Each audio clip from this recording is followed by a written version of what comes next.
Good morning, everybody. Welcome to the call today, and I am excited. It is Thursday. I have another little special gadget here to help you guys hear me even better. Let me plug this little new microphone. I think this will actually help with the echo. Good morning, Michelle, Carol, Pam. Welcome to the broadcast today. Excited to have everyone here. Wow, you guys fired up. Woo! It has been a whirlwind, and it's a matter of keeping ourselves and everything in perspective, right? So welcome again. Good morning, Nick. Good to see you here. I hope you guys have your cup of tea or your alkaline coffee. I like that. Excited everybody's here. I hope you guys can hear me on the line. Again, remember, it's probably like if I hold this, it would be better for you, but I cannot do that. So it's better probably if you just call in and listen to the broadcast live from even just the audio on Facebook. Good morning, Jamie. Praying for you in Orlando. Okay, fabulous. You guys, I am fired up. I'm going to go ahead and swipe these. Let's talk. I tell you what, I have a game today, so I have a lot going on. I got some important things. Of course, I record a podcast after this call, so that's always fun. And I have a full day, so I go from recording the podcast to a conference call to a Zoom on my way to the game, which is about 2 hours from here with the girls. And then we play a very intense team tonight. So that's kind of my day laid out. In the meantime, I do what I can on the phones to and fro as for driving, if there's any quiet time on that bus. But we don't have the bus today. Yes, I do drive a bus with the kids. You know, it's like, it's so interesting because, and you guys know it's a Bible-based call, and I do a lot of teaching in different areas. But, you know, it's interesting because if you look up the word bondservant, it's someone who was once a slave and then they were set free, but they decide they continue to work for the master anyway for free. Sometimes I feel like that bondservant for the school. I actually sow my energy and time over there, but it's because I know I'm making impact over there in the lives of people and in the school that my kids are at. It's been very, very effective and powerful in the lives of so many people. And guys, we're not complete. If you guys are looking like I say, man, are you on fire to be alive? Because the truth is we're not going to be on fire to be alive if we aren't doing something. Like if you're looking to, you have a certain expectation of where you're supposed to be in your life. Many people do. And sometimes you find that people are going into depression and all this kind of stuff because they haven't quite gotten to the place where they feel or they should be, right? And here's the thing. When that happens, that they're at this place where their expectation of their life doesn't match where they really are, then there's conflict internally, and so they're not happy. So you see the biggest and most successful people by the world's standards, but yet when you look at them, they're uneased. There's an uneasiness, and that's because their expectations of where they're supposed to be. Let me give you an example. Imagine if you grew up and everything was done for you. You grew up and had a maid and there was everything done for you in the house, and you know your bathrooms were cleaned for you and all of this. And then as you went out on your own, you find yourself in a situation where you're actually you can't have a maid. You're finding the laundry's building up and you're having to clean toilets. So now all of a sudden that's a different expectation of where you thought you should be or whatever. And I'm going to talk about should versus must in a second, where you should be. And what's happening is there's an internal conflict.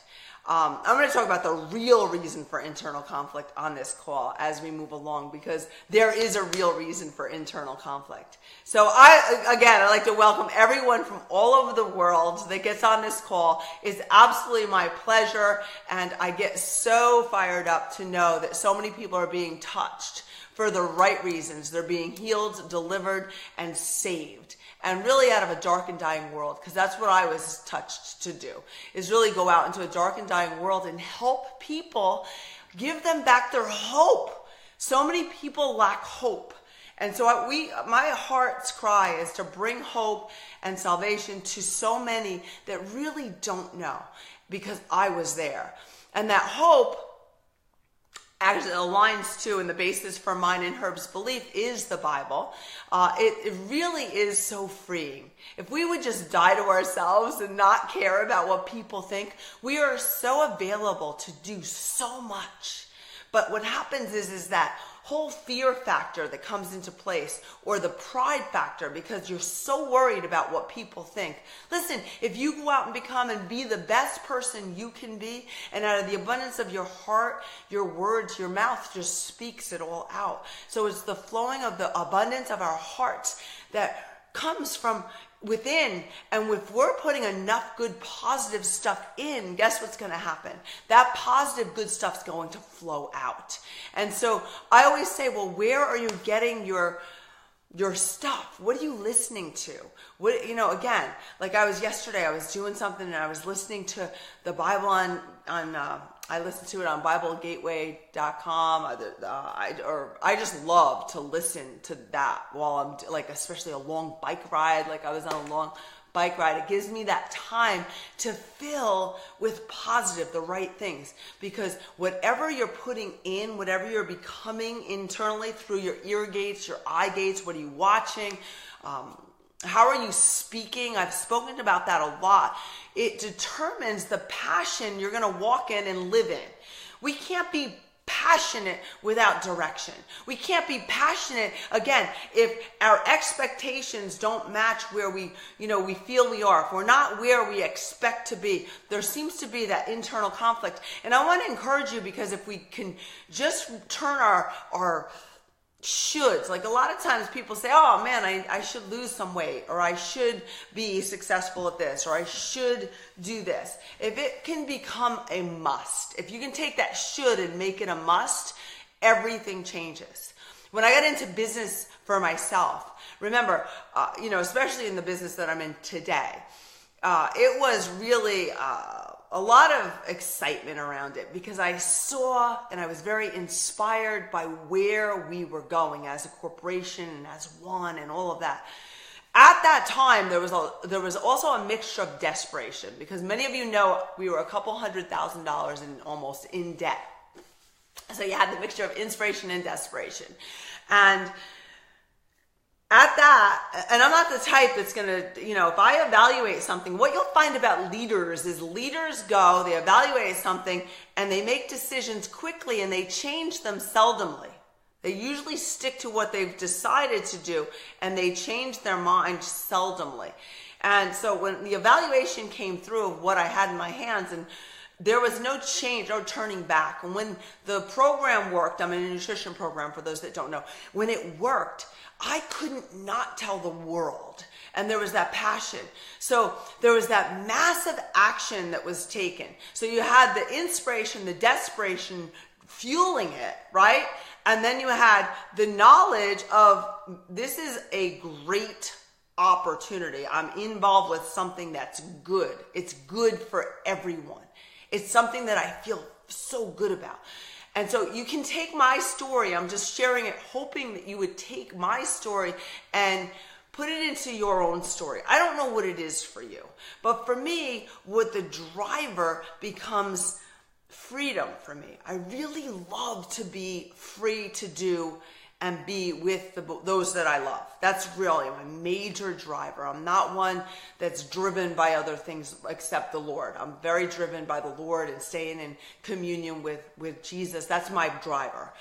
But in this, what it does is it allows for freedom. So now you have to take all of this and say, okay, well, what is it for me? What is it that I am driven by? See, until you find that, the passion won't rise up in you, because I could give you the opportunity of a lifetime. I could tell you something and talk to you about an opportunity for this or that, the other thing, but the action taken is all going to be wrapped around, why are you doing it? Why would you do it? See, for me, wasn't a should. I should get this done. Oh my goodness. I should talk to people. I should get really good at this. I should, here's a big kicker. Here's a big secret gold nugget right now. I should find somebody that's done it before and duplicate what they've done. Have you done that? See, if anybody has done anything, you can. What's a necessity though, or it's not even a necessity, it would be wise because it'll save you so much time. If you were to go and find somebody that's been successful at what you want to be successful at and duplicate exactly what it is that they did, you'll have that success. And so I did all that. I was willing to be humble enough because sometimes it's not only fear, sometimes it's pride. People want to be able to be the one that knows everything or brings all the knowledge. And so that's not something that, and again, what does God hate? He hates pride. So when you're looking at, if you line it up with the word and what the word says, it's to help and love people, to love God with all our strength, our mind, our heart, right? But here it is in the New Testament. It says to love God with all our heart, strength, not our strength. They took out strength, mind, soul, but not strength, not in the New Testament. Why? Because we're to love in weakness. Like we're not all that. We're to be a dependent upon. And that's what I am, dependent upon the God. I really am. And so what happens is when we do that in a weakness, there's a humility. When it's all about our strength and I'm so great, it's such a turnoff and it becomes so prideful. So I hope that's speaking to somebody today because it really releases us to kind of trip. I remember when I was teaching school with the little kids, I was going through a master's degree program. It was a 1-year program. And prior to that, I had been substitute teaching. So that's what really gave me the inspiration to, go into teaching full time. And I was in everything from pre-K all the way through 12th grade. And what I found is that the more vulnerable I was, the more received I was. So in a first grade class, a second, third grade class, if I was tripping or if my lifesaver popped out of my mouth, and I was kind of like that, it sounds goofy, but it's totally vulnerable, they can relate to that. And they love it, and they love you more because of it. So that's what I'm saying too. If you take that thought process, I'm walking along and I'm tripping, and then they giggle and, the younger ones. And as it became with the older ones, just to be vulnerable with them at where they were. Like I'm very vulnerable with you. I actually share so many things that I've done or even the stupid things that I've done, some of those moments when you're like, oh, I've shared with you over the years doing this. And I think that's why people can relate. If you're so untouchable and you're so doggone good at what you do, it's so untouchable and hard to fathom for people. And that's the kicker, because, even you heard me speak of Jessica. She's a dear friend. She lives in our neighborhood, and she was not interested in doing what we do. But yet, when she had the transformation in her health, she couldn't help but share. And as a result, I earned over $1 million in 2.5 years, and really still then wasn't kind of really believing that she could. But yet I kept telling her, Jess, I'm no different than you are. And I'll tell you all that. I mean, I'm no different than you all. But yet here's the thing. When she finally believed it, what a difference. What a difference in how she related and performed. And I just want to encourage you today because that's really the truth. There's no difference between you and anybody else. I mean, I don't claim to be the smartest, the wisest, I came from lack of all the reasons, because there's either reasons or results. All the reasons were there. No money, no time. Everybody says they don't have time. But if you continue to do what you've always done, you're going to continue to get what you've always gotten. And the question is that enough? Is it enough?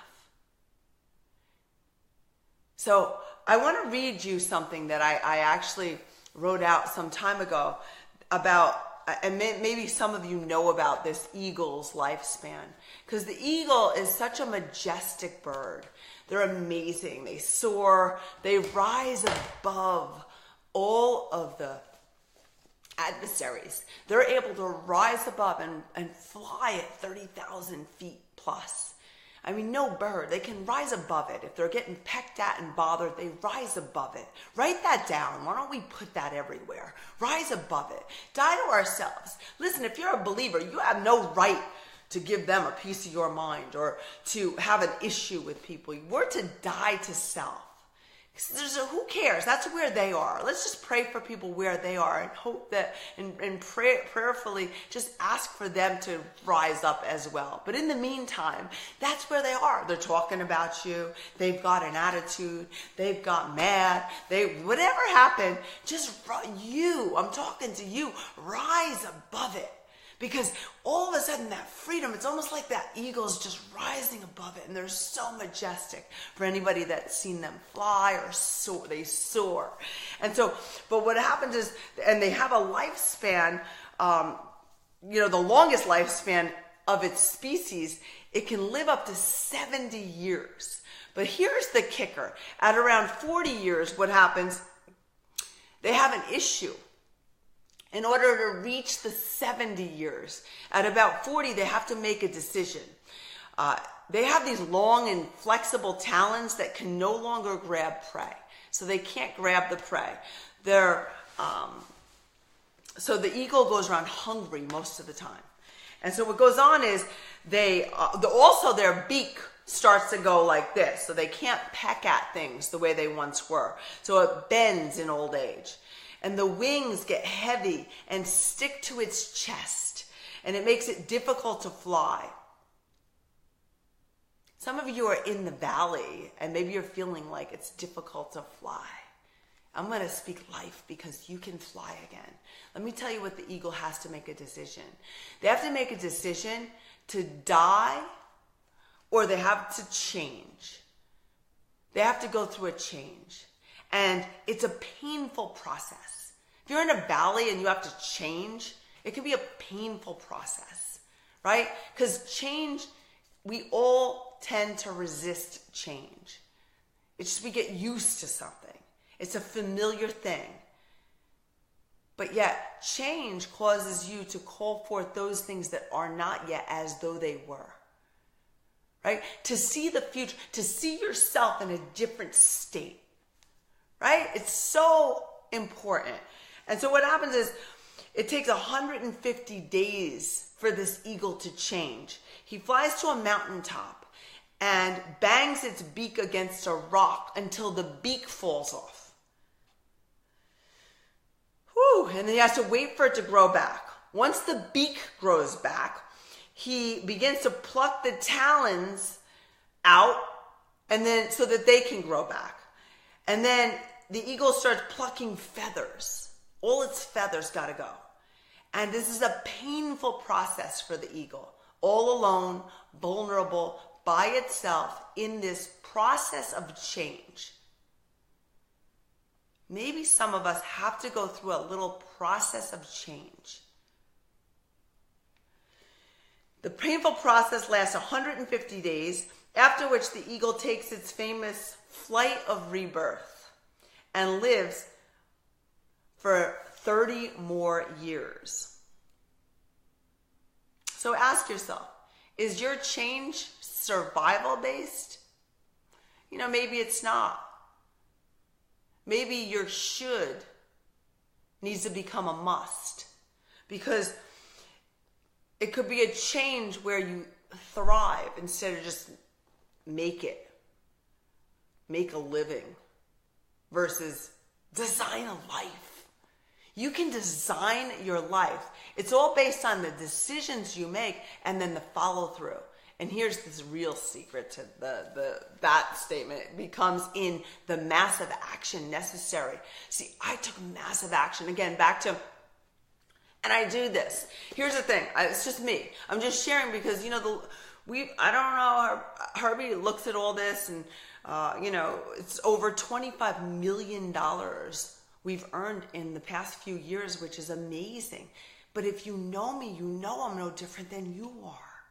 I share vulnerably from my heart because for me, it's not about the money. And you might sit there and say, oh my gosh, it's not about the money. I'm back on my rent. I'm going to foreclose on my home. You have all these things. I'm hungry, whatever it might be. But the truth is we know about all that. We know what it's like to go bankrupt. We know what it's like for the bill collectors to ring our phone. We know what it's like to be in the valleys. And it wasn't because we weren't taking action. We were taking the right actions. But sometimes it requires a different vehicle. Then you have to step back and change. Guys, I remember when that happened and it was like, you make a decision. Look, I told you I was a teacher. Yes, I got my master's in teaching and went on to be, do that a little bit, but got sidetracked, not sidetracked in a bad way, but was introduced to a business where we could work from home. Why was it interesting to me after I got a 1-year master's degree, was given an honorary doctorate many years later?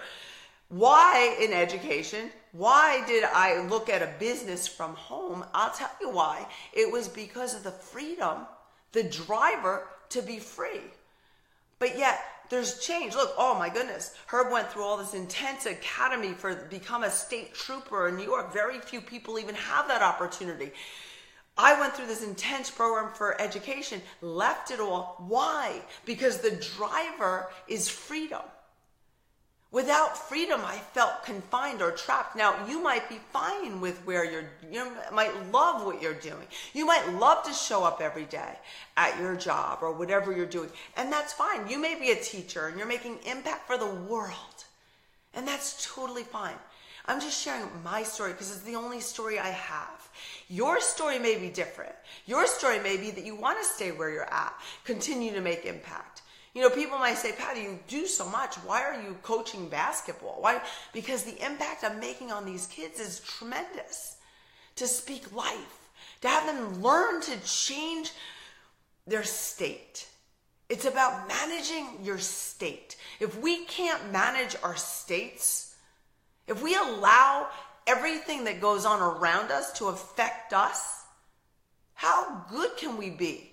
Because we become like a wave tossed in the sea. It's like we're not making impact. We're not being. And how do I do that? I do it unto the Lord because He is my strength. Listen, here's the thing.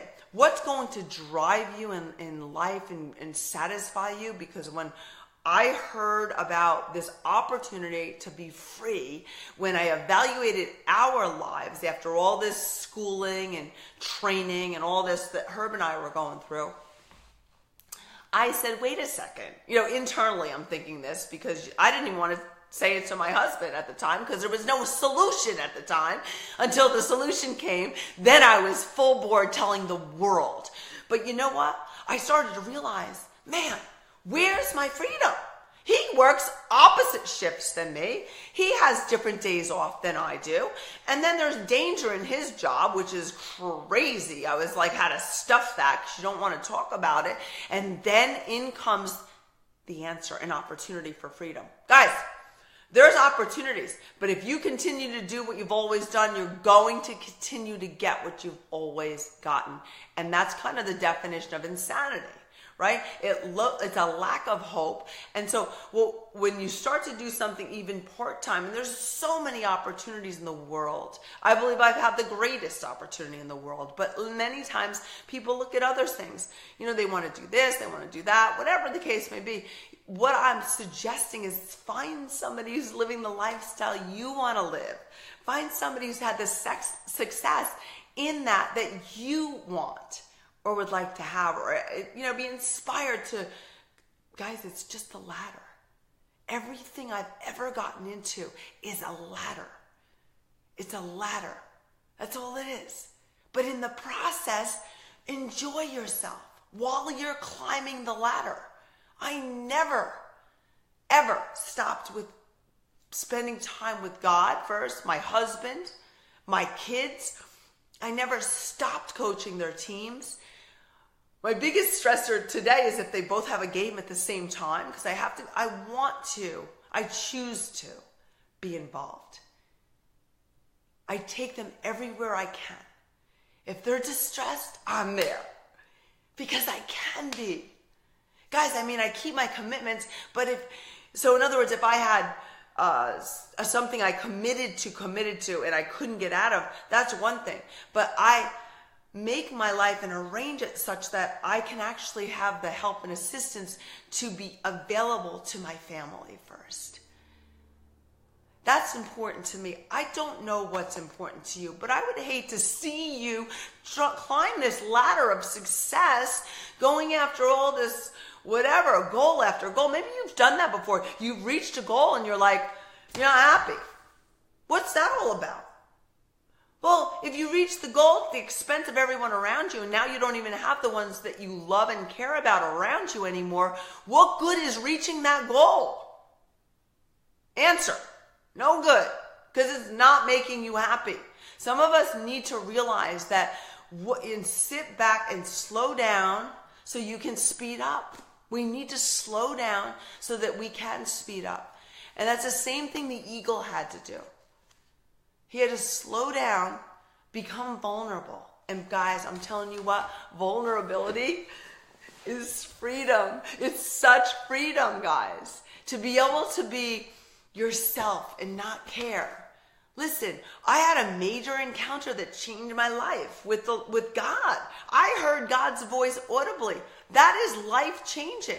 So many people have negative feelings about God and, all this kind of stuff because they've seen religion and they've seen hypocrites and, oh my goodness, all they want is my money and everything you want to say about it. But the truth is, God didn't want religion.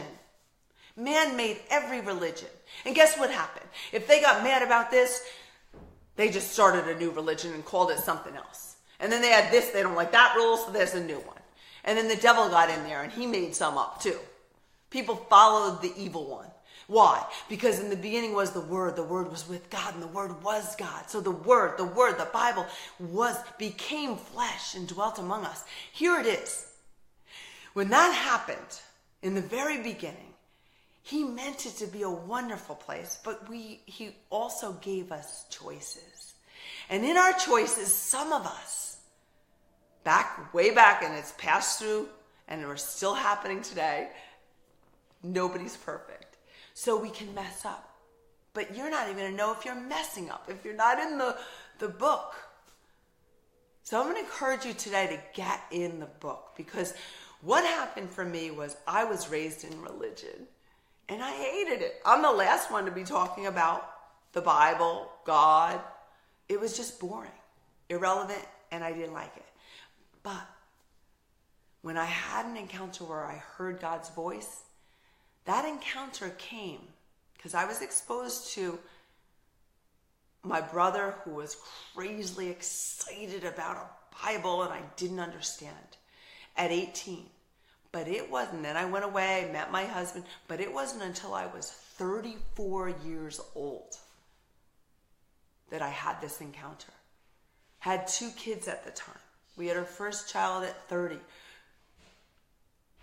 Our kids were 2 and 4 years old. And when I had this encounter, all through those years, I just wanted to know what the Bible said. And I didn't really understand it. But yet I knew that my brother was so fired up about something. Have you ever been around somebody that's so fired up about something you got to know what they have? Do you know, guys, nothing replaces that passion and enthusiasm that even in business, when I share, I would hear so often people be like, I don't know I just know she's really excited and I have to have a piece of that, And I would say to people, guys, it's a decision. It wasn't a should. I should be successful here. I must be. And I would not be denied. Guys, that's the passion to go with. Once you decide, that's what you're conveying something to people that says yes and amen. I am a leader. And I would tell people straight up, I'm going to be tremendously successful with this. They knew it. And this is going to be tremendous with or without you. And with or without me, I'm choosing to take advantage of it. And that's the same thing when my brother came that day at 18 years old with a Bible and he had this passion. It was attractive. And I had to know. I knew it. And internally, all of us are driven to know our Creator. But I couldn't understand the Bible. And for years I was seeking anybody that had a Bible. I studied with them. We studied with every religion. If they had a Bible, if they knocked on our door, we invited them in. But my spirit was like, And then all of a sudden, we just decided I just wanted to go to a non-denominational church. I didn't want to know religion. I just wanted to go somewhere where the word was being preached. I could maybe get some help in understanding it. And I'm telling you, I had this encounter where I heard God's voice and it changed my life. The Bible then came alive, and then I realized that there's scriptures that support that God is spirit. The Bible is spiritually written and it's spiritually discerned. That it's not dead. Religion is so yucky. Like, I hate religion. I do. I hate it. It's so rulesy, but yet Jesus came to set us free. And what he did was he set us free to go into a dark and dying world and help set others free. And that's what my passion is. I wake up every morning to stomp hell for a living, to give the devil a black eye. Like, I can't stand the devil and what he's doing and how he's tripping people up, and he's deceptive. He's a slimy deceiver. And it's easy to fall into the captivity of that slime if you allow it, into the captivity of what the world is saying and how, we're all one and we're one with the tree and the stream outside. See, all of this kind of stuff is coming from the evil one. And so what happens is we're living in a fallen world. And because of all this stuff that's going on around us, media, we find ourselves consumed with, and we all have to guard ourselves, guys. We all have to guard ourselves. I have to guard myself. It's like, oh my gosh, I'm at a game. It's like, God, forgive me. All right, I'm not going to lose my salvation over this game. Just kidding. It's just kind of a joke. But it's like, because you get so passionate about something else, right? And so all of a sudden maybe you're on the TV so much and you're watching all these, and I'm going to say it, some stupid shows on TV. There's some stupid stuff. I mean, there's some good stuff, but my goodness. Or maybe you're so obsessed with sports. Or maybe what is it? What's drawing you away from that time? Or have you not had the encounter yet?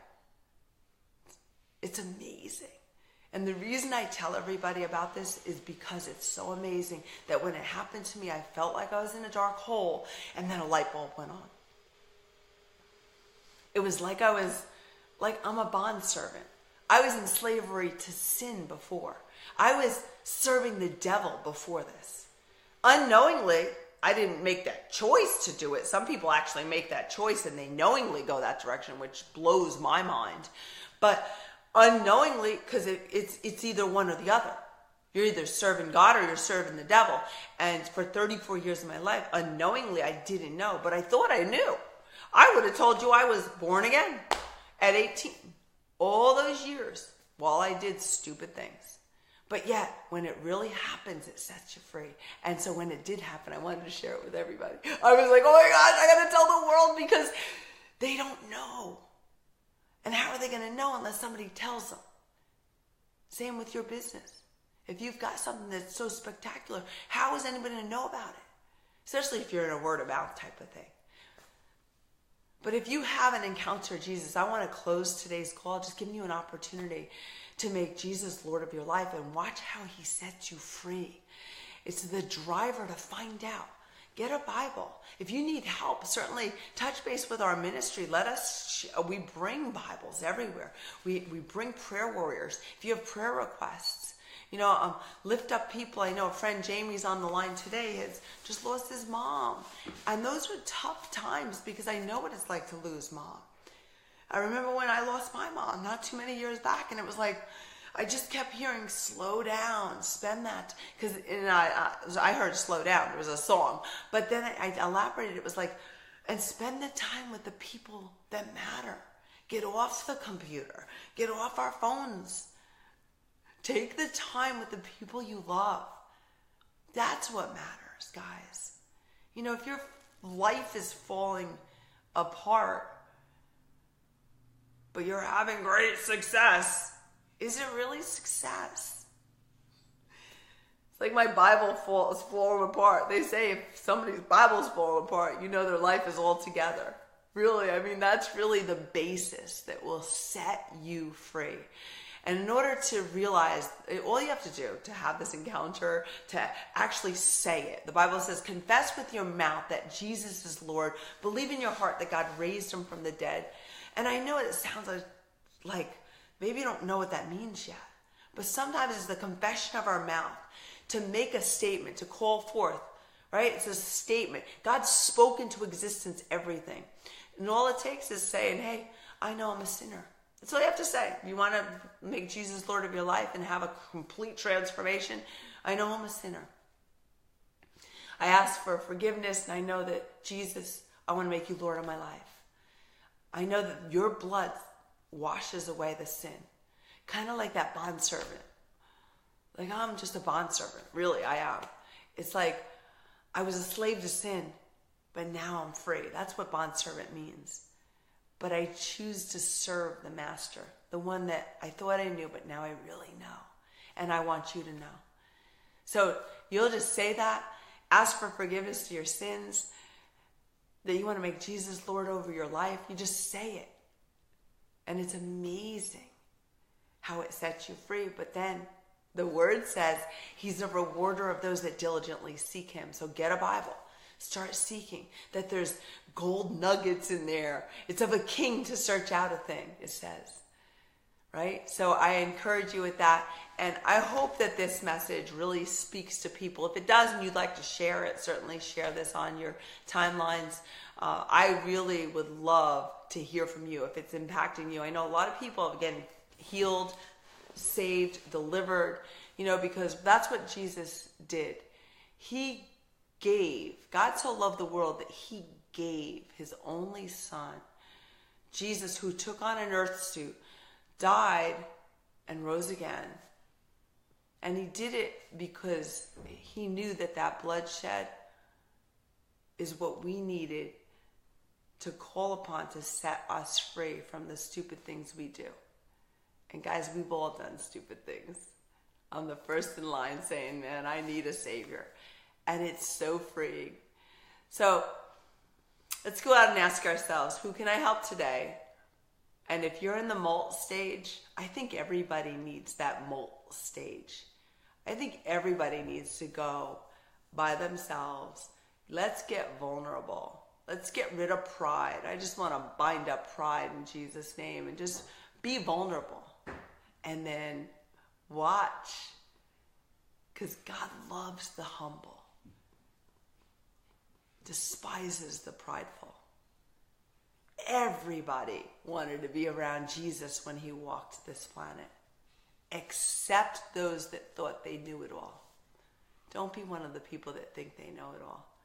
So I hope this blessed you today. God bless everybody. Let me know if it does. I love to hear that. Share it. You guys, I love you. I pray for you, and I really mean that. I do pray for everybody before I get on these calls and through the week. And I appreciate your prayers and cover. And let's go out and ask ourselves, who can I help today? God bless everybody.